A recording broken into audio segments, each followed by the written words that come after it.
Bonsoir, bienvenue dans ce principal rendez-vous de l'information. Tout de suite, voici les titres qui vous seront développés dans ce journal. Le ministre de l'économie et des finances a présidé une réunion de haut niveau sur un projet d'appui sur l'entrepreneuriat des jeunes et des femmes. En sport, la formation de la gendarmerie a remporté hier un match face à Atas Djibouti Télécom avec un score de 7-0. Et au Soudan, Donald Trump choisit de poursuivre la politique d'Obama et lève l'embargo.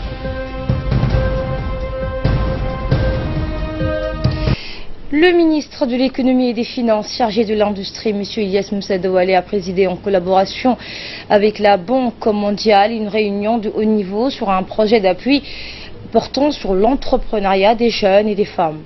Ce mécanisme de financement sera un levier pour améliorer l'accès au capital, apporter une assistance technique et investir dans des projets et programmes de soutien aux jeunes et surtout aux femmes.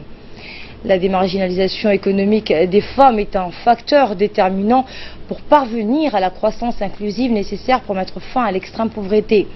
Promouvoir l'entrepreneuriat des jeunes et des femmes aura un impact énorme sur le développement économique des femmes dans le pays et cela va contribuer à créer davantage de possibilités et à stimuler la croissance économique. Écoutez le représentant donc, de la Banque mondiale, M. Atousek. Place au secteur privé actuel et à venir, parce que les emplois c'est pour les opportunités actuelles et à venir, sinon on n'ira pas loin. Donc ça c'est une mission d'identification qui est la toute première étape lorsqu'on prépare un projet. C'est un processus qui va prendre quelques mois et lorsqu'on aura fini, on va commencer la mise en œuvre de ce projet. Et rappelons que ce nouveau projet présente une occasion de mettre les secteurs privés et publics à contribution pour ouvrir de nouveaux horizons au climat de l'entrepreneuriat pour les jeunes et les femmes. Le ministre des Finances et de l'Industrie, Ilyas Moussa Douale, a dans son allocution sensibilisé le secteur privé et a souligné à tous qu'il était temps de s'engager dans une démarche entrepreneuriale crédible et réaliste et par-dessus tout porteuse de croissance. Nous l'écoutons. Et je parle de ces interventions au niveau national, de toutes les institutions. Parce que si nous n'améliorons pas notre interaction, notre coordination, la cohérence de nos actions sur le terrain, on ne peut pas blâmer quiconque, et encore moins solliciter le soutien de nos partenaires.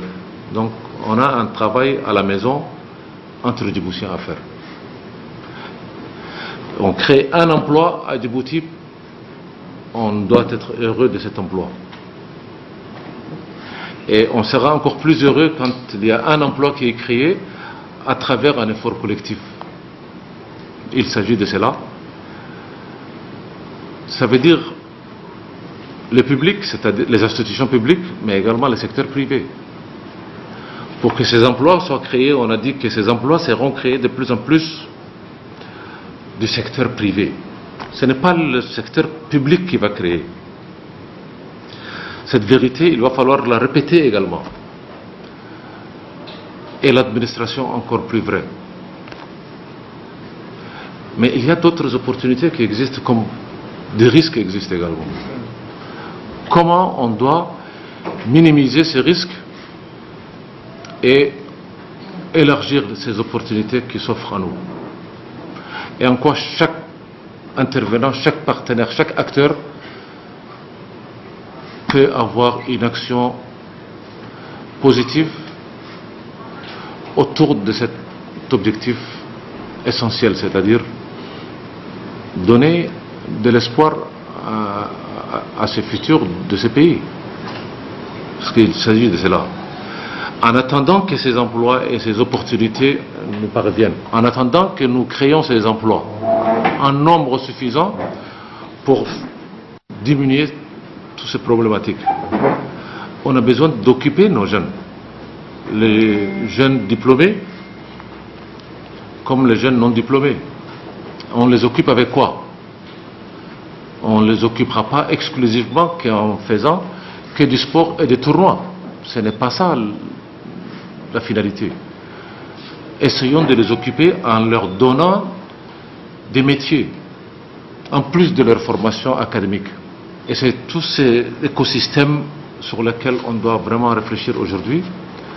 Et on doit être engagé à 100%, à 200% autour de ces thématiques parce que le temps ne nous est pas favorable. Et pour plus de détails sur cet atelier, Fardous Hussein est avec nous sur ce plateau. Bonsoir Fardous. Alors cet atelier qu'a présidé le ministre des Finances porte sur l'appui des jeunes et des femmes dans l'entrepreneuriat. Il s'agit qu'il faut mettre donc le cap vers la création et le développement de l'emploi, mais aussi de façon à provoquer un déclic entrepreneurial, et cela, comme on l'a entendu à l'instant avec le discours du ministre de l'économie et des finances, cela ne sera possible qu'avec la participation du secteur privé. Effectivement, donc Asma, cet atelier est le deuxième donc d'une étape pour stimuler l'esprit entrepreneurial. Rappelons donc que 18 et 20 février de l'année dernière, le ministère de l'économie et des finances avait organisé au Palais du Peuple une journée donc consacrée donc les journées nationales pour l'entrepreneuriat, avec une thématique centrale, la jeunesse, l'entrepreneuriat ou la croissance et l'emploi. On cristallisait donc ces conférences et les débats animés par des pénalistes, des personnalités publiques, mais aussi des partenaires internationaux comme la groupe de la Banque mondiale. Ismaël Omar Guelleh, le président donc, a réaffirmé l'intérêt de rendre donc plus accessible la croissance inclusive et génératrice d'emplois. Cette dynamique est la main invisible donc qui va affluer sur la croissance économique une fois donc le pari est gagné. Il a par la même occasion exhorté le département de l'économie ainsi que d'autres départements concernés à déployer tous les moyens possibles pour que le pays illustre cet esprit entrepreneurial. Donc il va falloir qu'on essaye de faire les choses différemment. Plus tard, le gouvernement a suivi cette directive de l'insertion des jeunes dans le domaine de l'entrepreneuriat. Pour ce faire, le ministère des Finances et le ministre, comme vous l'avez dit donc tout à l'heure, s'est adressé au secteur privé dans un discours qui s'inscrit dans une vision résolument positive pour l'avenir et a rappelé également les jeunes qui doivent donc être les principaux acteurs de ce changement décisif de la société djiboutienne. Et à son côté, le ministre avait collaboré donc avec la Banque mondiale. Où en est-elle dans ce changement? Donc la Banque mondiale, Asma, contribue, elle, à soutenir financièrement nos futurs entrepreneurs. Elle n'a pas hésité non plus donc à mettre plus d'1 milliard de dollars pour la promotion de l'entrepreneuriat des jeunes, surtout les femmes, en leur donnant accès au marché et au réseau dont elles ont besoin pour assurer le démarrage d'une activité donc prospère de leur entreprise. Et devient donc finalement cette idée, Fardous? Les pays donc initiateurs de cette idée, de ce dispositif, sont les États-Unis. À leur côté, on trouve bien évidemment d'autres entités internationales donatrices de fonds de démarrage d'activités entrepreneuriales et professionnelles. Merci Fardous Hussein. Et dans le reste de l'actualité en sport, cette fois où le secrétaire d'État à la jeunesse et au sport, M. Hassan Mohamed Kamil, s'est rendu ce week-end dans la localité de Sagalou afin de distribuer un lot de ballons. À son arrivée, un accueil des plus chaleureux a été réservé au secrétaire d'État. Objectif étant d'encourager les jeunes de cette localité de Sagalou à pratiquer davantage le foot, donc qui suscite l'enthousiasme et autorise plus de prouesses. Sport toujours, et nous restons au nord du pays, à Tadjoura, et s'agissant cette fois de la finale de la Super Coupe de Djibouti. Un match a opposé la formation de la gendarmerie face à Assas Djibouti Télécom. Une rencontre qui a été très suivie par un public jeune venu en masse. L'équipe de la gendarmerie nationale s'est imposée face à l'équipe Assas Djibouti Télécom par un score de 7-0. Et cette finale de la Super Coupe de Djibouti a vu la participation de nombreux membres du gouvernement, outre le secrétaire d'État à la jeunesse et au sport. Il y avait donc ses collègues de la communication, de la décentralisation et du commerce qui sont tous venus encourager les deux équipes. À noter également la présence du colonel de la gendarmerie nationale, Zakaria Hassan Aden, le préfet de la région, Abdelmalik Mohamed Benoïta, et le président du conseil régional, ainsi que le préfet de la région de Bok. Et à l'issue de cette cérémonie, les officiels ont procédé, comme à l'accoutumée, à la remise des trophées pour l'équipe gagnante. Il s'agit de la gendarmerie qui a remporté cette finale de la Supercoupe avec un score, on le rappelle, de 7-0. Le président du conseil régional de Tadjoura, dans son intervention, manifestait une joie d'avoir participé à cet événement riche en sport. Et suivant cette réaction recueillie à l'issue de ce match, celle du secrétaire d'État à la jeunesse et au sport, M. Hassan Mohamed Khalif. Nous sommes à Tadjoura pour la Supercoupe. Il faut savoir que la Supercoupe a été jouée l'année dernière à l'Issébié, dans un très bon cadre. Et c'est toujours dans le cadre de la politique du chef de l'État, pour décentraliser le sport. Aujourd'hui, c'est chose faite. Et puis, lorsqu'il y a des populations qui se déplacent comme ça, la région revit en sport, revit en activité. Et c'est une bonne chose aussi pour Tadjoura. Maintenant, nous avons des équipes qui se déplacent. Nous avons Ali Sabié et Tadjoura qui ont des terrains. Je pense que la fédération, ils vont le dire, je pense. Et le championnat aussi va être déplacé. Et lorsque Tadjoura va jouer son championnat, les équipes vont se déplacer. Des spectateurs en nombre et en masse qui sont venus supporter les deux équipes. Mais aussi, il faut savoir que cette Super Coupe coïncide toujours avec l'ouverture du championnat. Et d'autant plus que le championnat va se jouer à partir de lundi pour la 3e division. Et à partir de vendredi pour la première division, et ainsi de suite. Également dans l'actualité, le commandant de la garde-côte djiboutienne, le colonel Waas Omar Borolé, a accueilli à la direction générale de la garde-côte une délégation de l'agence japonaise de coopération internationale, la GK, conduite par son directeur général du département d'Afrique, M. Kato Ruishi, pour visiter donc les installations et les moyens nautiques de la garde-côte djiboutienne. M. Kato Ruishi a apprécié le travail louable de la garde-côte djiboutienne et les résultats remarquables de ses missions. Ce dernier a souligné que la garde-côte djiboutienne est une institution importante dans le domaine de la sécurité et de la sûreté maritime régionale. Il a également félicité le colonel Waas Omar Borolé, commandant donc de la garde-côte djiboutienne, pour son travail honorable réalisé dans un laps de temps et à la contribution de son précieux expérience professionnelle afin que la garde-côte djiboutienne puisse être à la hauteur pour contrer donc les défis régionaux. M. Kato Ruishi s'est réjoui de l'excellence de ces relations et a souhaité les voir se développer davantage. Le colonel Waas Omar Borolé a salué pour sa part les soutiens inestimables rendus à la garde-côte djiboutienne dans le domaine des matériels de recherche et de sauvetage ainsi qu'aux formations en matière de la sûreté et de la sécurité et de la sûreté maritime. Il a remercié également la coopération de la JICA pour le soutien permanent suite aux échanges. M. Kato a pu profiter d'une visite en mer pour voir donc les installations côtières et leurs zones d'opération de la garde-côte. À présent, la direction de Malte où se tient depuis mercredi la 4e conférence, une conférence sur notre océan. Elle s'inscrit dans la continuité des de nos dernières océans, conférences qui se sont tenues à Washington et en Chili, où les engagements pour l'océan bénéficieront d'une grande visibilité afin de mieux raisonner à l'échelle mondiale, et s'étalera sur 4 jours.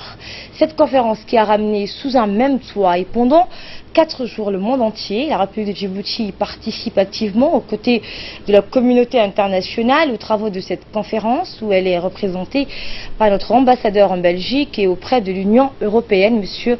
Omar Abdiziad. Participe aussi aux côtés de notre ambassadeur, le directeur des affaires maritimes, M. Ali Melah Shehem Daoud. Il est rappelé que plus de 3 milliards de personnes dépendent des richesses des océans et des mers pour leur alimentation. Djibouti reste le devant de la scène depuis maintenant 10 ans en accueillant toutes les flottes des coalitions internationales opérantes dans la zone de la mer Rouge et de l'ouest de l'océan Indien. Et en marge de cette participation, la délégation djiboutienne a eu l'opportunité de rencontrer des officiels de l'Union européenne, des agences de développement, des organisations internationales et leur en fait part de la détermination de notre pays en matière de la protection de l'environnement marin. Et toujours en marge de cette conférence, la délégation djiboutienne a eu des réunions bilatérales en aparté avec des pays amis pour discuter de la sécurité maritime et les risques de navigation dans le golfe d'Aden et du détroit de Bab el-Mandab. Selon la délégation djiboutienne, la communauté internationale s'est accordée plus d'actions et en accord avec les objectifs de développement durable de l'ONU. Les pays doivent donc s'investir dans des actions politiques ambitieuses qui mobiliseraient les acteurs du changement au sein des gouvernements, des entreprises et de la société civile afin de transformer de bonnes idées en réalité. Djibouti, se ralliant à la détermination de la communauté internationale, à travers sa délégation, a rappelé la richesse de notre biodiversité marine avec une diversité faunistique et floristique très importante, mais que, comme partout dans le monde, cette biodiversité est très souvent mise à mal par les activités anthropiques qui menacent sans cesse son équilibre naturel et surtout notre écosystème. Retour à Djibouti où le centre de développement communautaire du quartier 7 a abrité hier une réunion de sensibilisation sur les bonnes conduites et la préservation des intérêts publics. Cette rencontre religieuse a été organisée par le département de la culture islamique et la bibliothèque des mosquées au Haut Conseil islamique en faveur des habitants du quartier 7. Cette réunion de sensibilisation a été particulièrement destinée aux mères et aux jeunes. Cette session a été animée par Cheikh Awala Tahir Youssef, chef du département de Dawa et d'orientation, et l'écrivain Boukhari, qui ont donc tous deux souligné l'importance des bons comportements dans la religion islamique. Autre nouvelle, l'Union pour le développement et la culture, l'UDC, a organisé durant le mois de septembre une cérémonie de remise de diplômes au profit des élèves de l'école de Galamo, une localité située dans la région de Dikil. Au total, c'est une trentaine d'élèves qui ont suivi donc un enseignement en langue afar, et ce durant une année. Objectif, renforcer la capacité des élèves afin de leur apprendre comment lire et écrire en afar. Les élèves qui ont suivi ces séances de formation sur l'apprentissage de la langue maternelle à Galamo ont tous remercié leurs professeurs et l'UDC. Et santé pour clore l'actualité nationale, dans le souci permanent d'étendre et d'améliorer la couverture médicale dans les zones rurales les plus reculées, l'équipe mobile de l'hôpital régional d'Ali Sabié s'est rendue respectivement à Aléli sous la houlette du docteur Souleymane Ali.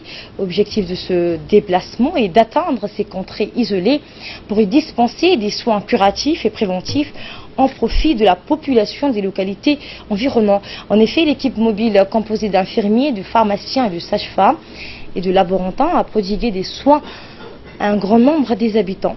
Plus de 139 consultations adultes, 78 enfants en consultation pédiatrique, 31 enfants vaccinés et 26 femmes enceintes en consultation prénatale ont ainsi pu bénéficier des soins de santé de base de la part de l'équipe mobile d'Ali Sabié.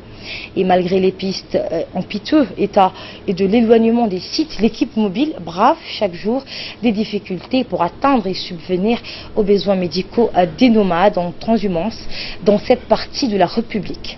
Et à noter que l'équipe mobile effectue périodiquement des rotations selon un planning préétabli pour atteindre toutes les localités qui sont visitées au moins une fois par mois. Et nous passons à présent à ce qui domine l'actualité hors de nos frontières. Au Soudan, Donald Trump a choisi de poursuivre la politique d'Obama. Il lève l'embargo. Avant de quitter ses fonctions, Obama a levé une partie des sanctions contre le pays en vigueur depuis 20 ans. Hussein Ouled, bonjour. Bonsoir. Bonsoir. Et donc effectivement l'administration Trump a entériné la levée formelle de l'embargo économique qui est vieux de 20 ans à l'encontre du Soudan, poursuivant ainsi une politique de détente vis-à-vis de Khartoum amorcée par l'ancien président Barack Obama. La levée de cet embargo contre le Soudan est l'un des rares dossiers sur lesquels le président Donald Trump a choisi de poursuivre la politique de son prédécesseur. Quelques jours avant de quitter la Maison Blanche en janvier, M. Obama avait levé une partie des sanctions contre le Soudan pour une période probatoire de 6 mois. Et en sport, Jupp Heynckes reprend les rênes du Bayern. Le club bavarois a officialisé son arrivée en remplacement de Carlo Ancelotti. Effectivement, Jupp Heynckes fait son grand retour au Bayern Munich et l'entraîneur de 72 ans sort de sa retraite pour reprendre les rênes du club bavarois jusqu'à la fin de la saison. Le Bayern a officialisé son arrivée hier en remplacement de Carlo Ancelotti, remercié donc la semaine dernière alors que le club venait de perdre la tête de la Bundesliga et de subir une défaite cuisante à Paris en Ligue des Champions. Le Français Willy Sagnol a assuré l'intérim et depuis le départ de l'Italien, son règne n'aura duré qu'une semaine, un match nul, un partout sur la pelouse de Hertha. C'est la 4e fois que Jupp Heynckes entraînera le club le plus titré d'Allemagne. Son nom est associé à un triplé inédit dans le pays, le Bundesliga, Coupe d'Allemagne, Ligue des Champions réalisé en 2013. D'après la presse allemande, Asma, il ne devrait pas s'entériner. Le jeune entraîneur d'Hoffenheim, Julian Nagelsmann, pourrait prendre donc la relève de la saison prochaine. Asma. Merci Ahmed pour ces précisions sur l'actualité internationale. Merci à vous qui nous suivez. Excellente suite de programme sur Télé Djibouti.